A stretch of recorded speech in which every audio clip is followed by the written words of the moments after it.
নমস্কার, আপনাদের সকলকে স্বাগত জানাই চ্যানেল রূপা মুখার্জি আর একটি ভিডিওতে। কেন দেবী লক্ষ্মী কখনোই তুলসী ছাড়া ঘরে থাকতে পারেন না? আপনি দীপাবলিতে দীপ জ্বালাবেন, ফ্লোর পরিষ্কার করবেন, প্রবেশদ্বার সাজাবেন, সোনার হার লকারে রাখবেন এবং তার নাম জপ করবেন, আর তবুও যেন কোথাও কিছু একটা আটকে যায়, শান্তি হারিয়ে যায়, সমৃদ্ধি যেন সাময়িক মনে হয় এবং আপনি যে ঠিকমতো অ্যাবান্ডেন্স খুঁজছেন সেটা আসছে না। কেন এরকম হচ্ছে সেটা আমরা আজকে জেনে নেব। তবে তার আগে আপনাদের কাছে অনুরোধ, ভিডিওটি ভালো লাগলে অবশ্যই লাইক, শেয়ার, কমেন্টস করবেন, চ্যানেল সাবস্ক্রাইব করে পাশে থাকবেন, আর অবশ্যই ফেসবুকে আমাকে একটু ফলো করে দেবেন। এর কারণ হলো দেবী লক্ষ্মী অনুরোধে আশীর্বাদ দেন না, তিনি অনুরণনে আশীর্বাদ দেন। তিনি সেই ঘরে আসেন যেখানে শুধু ভৌতিক প্রস্তুতি নয়, আত্মিকভাবেও সঙ্গতি রয়েছে, এবং এই সঙ্গতির সবচেয়ে প্রাচীন পবিত্র সংকেতগুলির মধ্যে একটি হলো তুলসী গাছ। এটি কেবল রীতি নয়, এটি কেবল একটি মাটির গামলায় চিরস্থায়ী গাছ নয়। তুলসী হলো শক্তি, জীবিত, সজীব এবং ঐশ্বরিক। সত্যি বলতে শাস্ত্র বলেছে যে লক্ষ্মী উৎসাহিত হন না সেই ঘরে থাকতে যেখানে তুলসীর পুজো হয় না। এটি অহংকারের কারণ নয়, বরং এক গভীর মহাজাগতিক সত্যের জন্য, যা পবিত্রতা, ভক্তি এবং সমৃদ্ধিকে এক জীবন্ত চিহ্নের মধ্যে বেঁধে দেয়। আপনি কি কখনো ভাবেন কেন আপনার ঘর পূর্ণ করে মনে করা হয় তবে পূরণ হয় না? তাহলে এই গল্পটি আপনার জন্য। তুলসী কোনো গাছ নয়, সে একটি জীবন্ত দেবী। কোনো বড় বাবা বা দাদাকে জিজ্ঞাসা করুন যে তারা সকালে প্রথমে কেন তুলসীতে জল দেন, তাহলে তারা বলবেন যে এটি তুলসী গাছ নয়, ইনি হলেন স্বয়ং মা তুলসী। শাস্ত্র অনুযায়ী তুলসী কোনো গাছ নন, তিনি হলেন বৃন্দা, একজন দেবী যিনি স্বয়ং বিষ্ণুর প্রতি এতটাই নিবেদিত ছিলেন যে তিনি তাকে তার পাশে চিরকাল রাখার স্থান দিয়েছেন। এমনকি মন্দিরেও বিষ্ণুর সব পুজো তুলসীর পাতা ছাড়া গ্রহণ করা হয় না।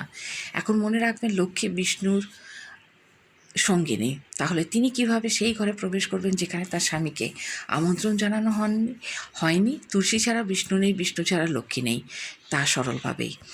লক্ষ্মী শুধু অর্থের জন্য খোঁজ করেন না, তিনি পবিত্রতার জন্য খোঁজ করেন। একটি বিষয় আমরা প্রায়শই ভুলে যাই, দেবী লক্ষ্মী ধনসম্পদের দেবী নন, তিনি সত্য, সন্ধান এবং ধনের দেবী।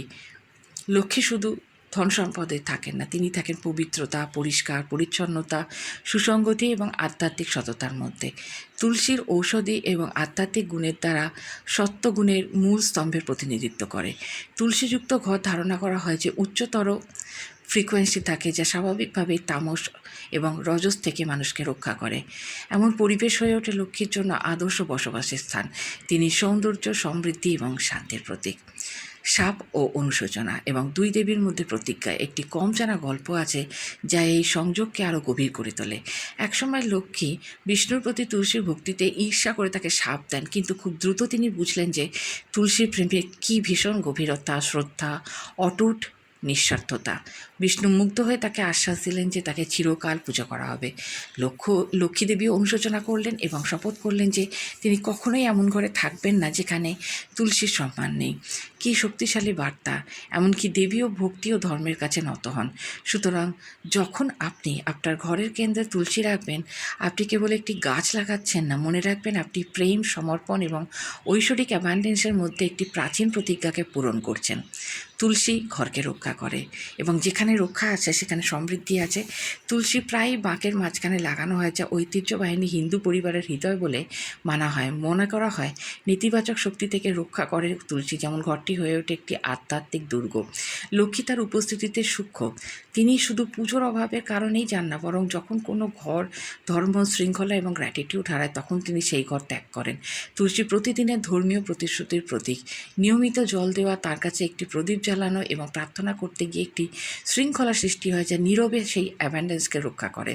তুলসী আনেন কার্যকরী এবং আধ্যাত্মিক স্বাস্থ্য। প্রতীকী রূপের বাইরে তুলসী হলো স্বাস্থ্যের শক্তি। এটি বাতাস শুদ্ধ করে, প্রতিরক্ষা বাড়ায় এবং জীবাণুনাশক গুণে ভরপুর করে তোলে। তুলসীযুক্ত ঘর বাস্তবিকই বেশি উদ্ভিন্ন, বেশি অক্সিজেনযুক্ত এবং আরও জীবন্ত। বস্তুর দৃষ্টিকোণ থেকেও তুলসীর সব কিছু শুদ্ধ করে, যেখানে শক্তি প্রবেশ করে। এটি এমন একটি আভা সৃষ্টি করে যা শুধু শরীরকেই নয়, আত্মাকেও পুষ্ট করে, এবং সেখানে স্বাস্থ্য, ইতিবাচকতা এবং ইচ্ছে থাকে, সেখানে লক্ষ্মী হাসেন। লক্ষ্মীকে আমন্ত্রণ জানান, নিজেকে তুলসীর সাথে যুক্ত করুন। আমরা প্রায়ই ভাবি যে ধনকে অর্জনের বিষয়ে মনে করা হয়, কিন্তু হিন্দু দর্শনে সত্য ধন হলো কিছু যা অ্যাটমেন্ট, অর্থাৎ সামঞ্জস্যতা, ভক্তি এবং পবিত্র শৃঙ্খলার মাধ্যম।